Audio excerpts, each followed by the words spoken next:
आपका कहना है कि मृत्यु आपके मठ में प्रवेश नहीं कर सकती? क्या आपकी दीवारें या किवाड़ मृत्यु को रोक सकते हैं? मृत्यु को तो कोई नहीं रोक सकता मेरे बच्चे। यदि मृत्यु को कोई नहीं रोक सकता, तो उसे डरने का कारण क्या? जीवन से मोह ही भय का कारण है। जहाँ मोह नहीं, वहाँ भय नहीं। महंत जी बाल योगी से प्रभावित हुए, लेकिन अगर उन्हें अंदर आना स्वीकार न था तो महंत जी भला क्या करते? बालक की मौत निश्चित थी।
भय नहीं, सिर्फ प्रेम ही नीलकंठ का एकमात्र प्रतिभाव था।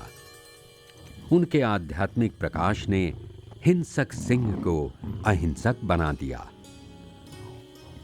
नीलकंठ भीतर से शांत थे, इसलिए बाहर भी उनके आसपास शांति व्याप्त हो जाती थी।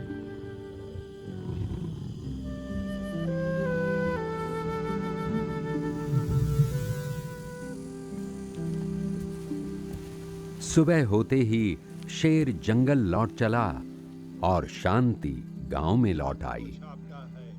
ग्रामवासियों ने नीलकंठ को श्रीपुर में ही रहने के लिए प्रार्थना की। नीलकंठ ने समझाया कि रोजाना जिंदगी के छोटे मोटे डर हों या मौत का डर, उससे मुक्त होने के लिए आत्मशक्ति की जरूरत है।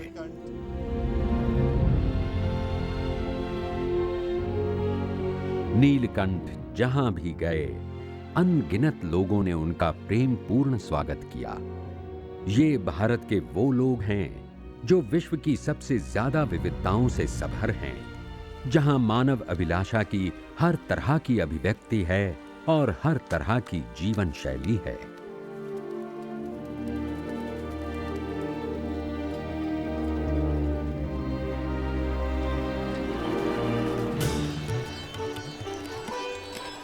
विश्व की सर्वप्रथम लोकतांत्रिक परंपराओं का जन्म हुआ था भारत में।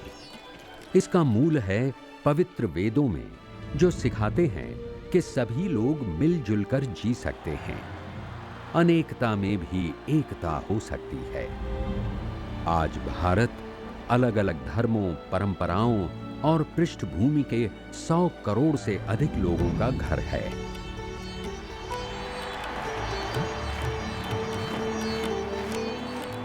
यही एकमात्र ऐसा देश है जहां 18 विभिन्न भाषाओं को जन्म मिला है, जिनके अलग अलग मूलाक्षर हैं और 1600 से भी ज्यादा बोलियां बोली जाती हैं।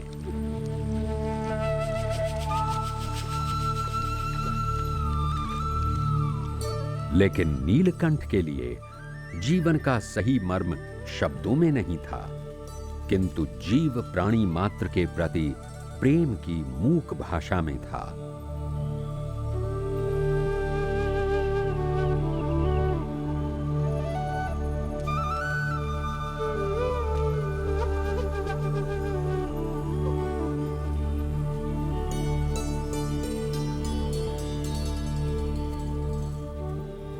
नवंबर 1792 में नीलकंठ हिमालय में बद्रीनाथ पहुंचे।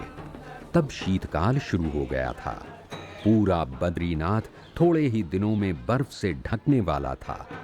पूरा गांव नीचे गर्म स्थानों की ओर उतरने की तैयारी कर रहा था। नीचे चले जाना चाहिए। मंदिर के पुजारी ने बाल योगी नीलकंठ को अपने साथ चलने की विनती की, लेकिन नीलकंठ का लक्ष्य हिमालय में योग साधना और ध्यान करना था। पुजारी ने उन्हें चेतावनी देते हुए कहा कि पृथ्वी पर कोई भी स्थान मानव जीवन के लिए इतना कठिन नहीं जितना दिसंबर में हिमालय। बाल योगी के जीवन के लिए चिंतित महंत ने पूछा कि इतनी कठिन यात्रा वे किस लिए कर रहे हैं। मेरी यात्रा कल्याण के लिए है।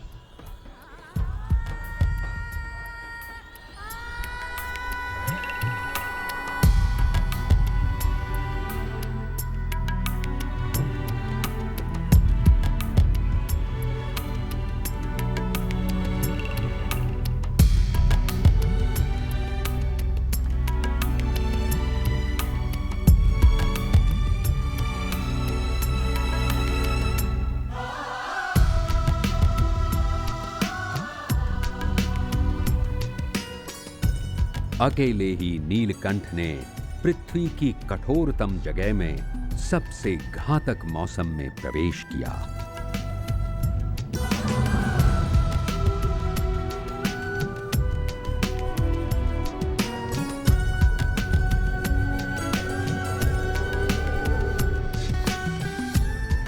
उनके सामने हिमालय के दुनिया के सबसे ऊंचे 30 में से 29 पर्वत शिखर थे, जिसमें महान एवरेस्ट भी था, 29,000 फीट से भी ज्यादा ऊंचा।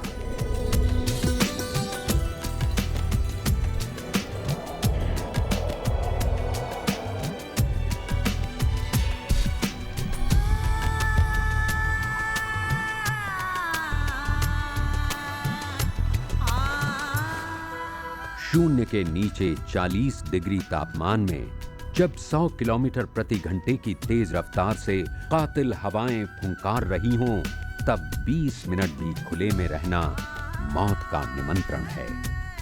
किंतु नीलकंठ नंगे पांव खुले शरीर कैसे जीवित बच गए, ये आज तक एक रहस्य बना हुआ है। भयानक बर्फीली घाटियों को पार करके नीलकंठ ने दर्शन किए पवित्र शिखर कैलाश के।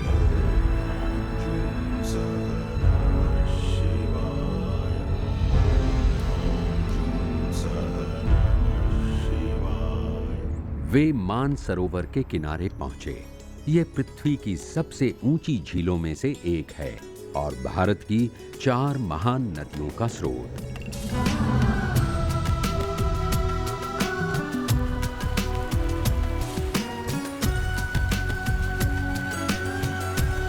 नेपाल के अन्नपूर्णा क्षेत्र में नीलकंठ पृथ्वी की सबसे गहरी घाटी से गुजरे।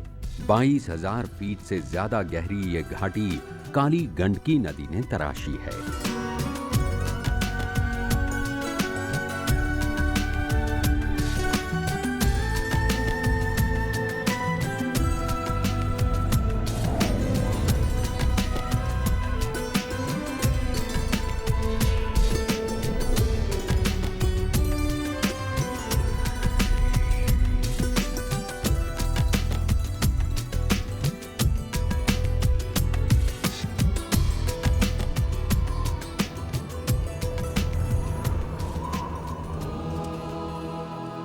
पर्वतों की ऊंचाइयों में नीलकंठ मुक्तिनाथ पहुंचे।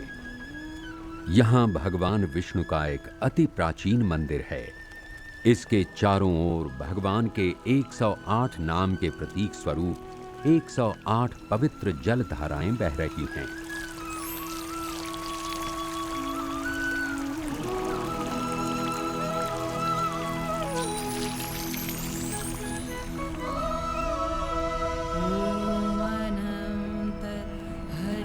यहाँ नीलकंठ ने अपने जीवन की कठिनतम तपश्चर्या प्रारंभ की। इस विलक्षण तप मुद्रा में निश्चल ध्यान मग्न नीलकंठ मन और शरीर से परे हो गए।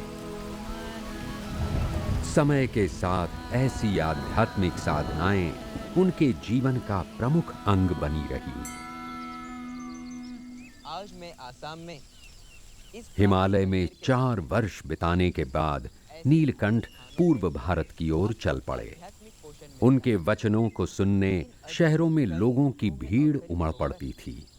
धर्म स्थानों में जाकर नीलकंठ लोगों को अंधविश्वास और अंधश्रद्धा से मुक्त करके उनमें सच्ची भगवत श्रद्धा सुदृढ़ कराते रहे।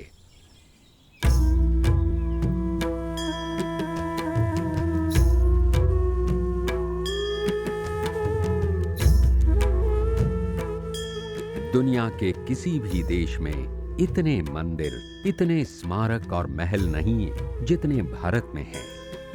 प्राचीन काल से भारत में ऐसी वास्तुकला विकसित हुई जिसके द्वारा भव्य भवनों का निर्माण हुआ। पत्थर के बड़े बड़े स्तंभ और गुंबद बने जो हजारों वर्षों तक रहेंगे। इसमें असीम शक्ति और लावण्य का संगम है।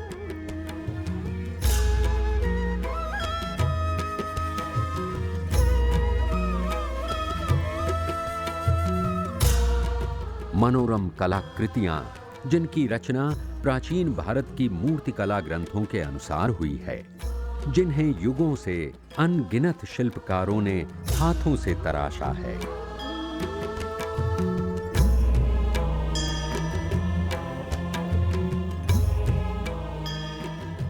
देश का हर कोना अलंकृत है सुंदर स्मारकों से, महलों से और पत्थरों के अभेद्य दुर्ग से।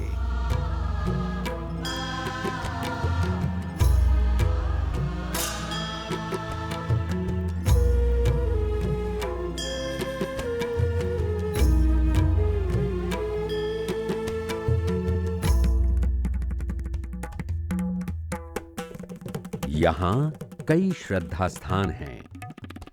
भारत मंदिरों, गिरिजाघरों, मस्जिदों और शिवालयों का एक पुष्प गुच्छ है। युगों से कला की विभिन्न परंपराएं यहां फली फूली।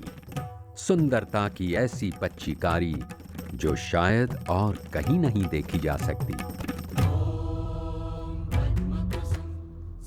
13वीं सदी में बना हुआ खजुराहो का मंदिर हजारों शिल्पों, अभिकल्पों, आकृतियों का एक अद्भुत संयोजन है।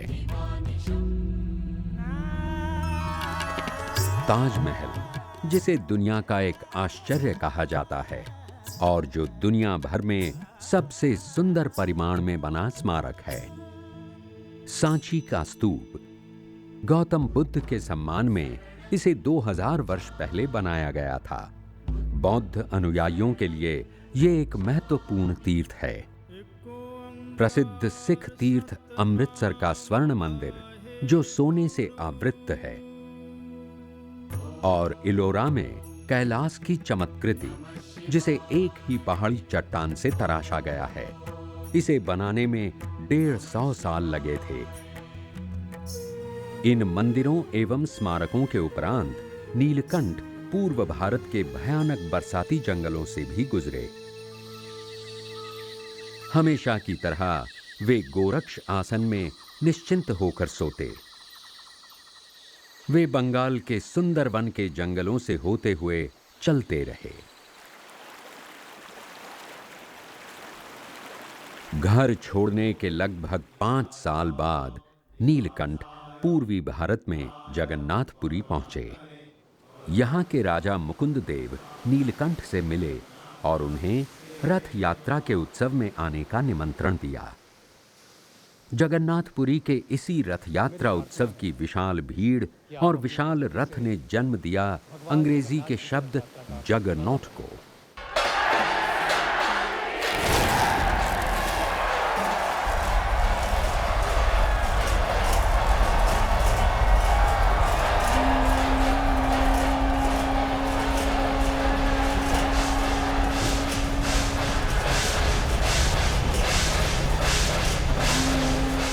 पच्चीस 2500 वर्ष पुराने इस उत्सव का दर्शन करने भारत के कोने कोने से कोई 10 लाख यात्री आते हैं।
भारत में उत्सव आध्यात्मिक आनंद की अभिव्यक्ति है, जो कभी संस्कृत मंत्रोच्चार से व्यक्त की जाती है। नए साल की शुरुआत होती है अन्नकूट उत्सव से, जिसमें हजारों शाकाहारी व्यंजन भगवान को अर्पण किए जाते हैं। प्रकाश का उत्सव दिवाली, जिसे आसुरी पर दैवी तत्व एवं अंधेरे पर प्रकाश की विजय के रूप में मनाया जाता है। पूरा भारत जगमगाते दीपों और आतिशबाजियों के साथ आनंद से भर जाता है। और ये रंगों का त्योहार होली, चरम आनंद और हर्षोल्लास का अवसर।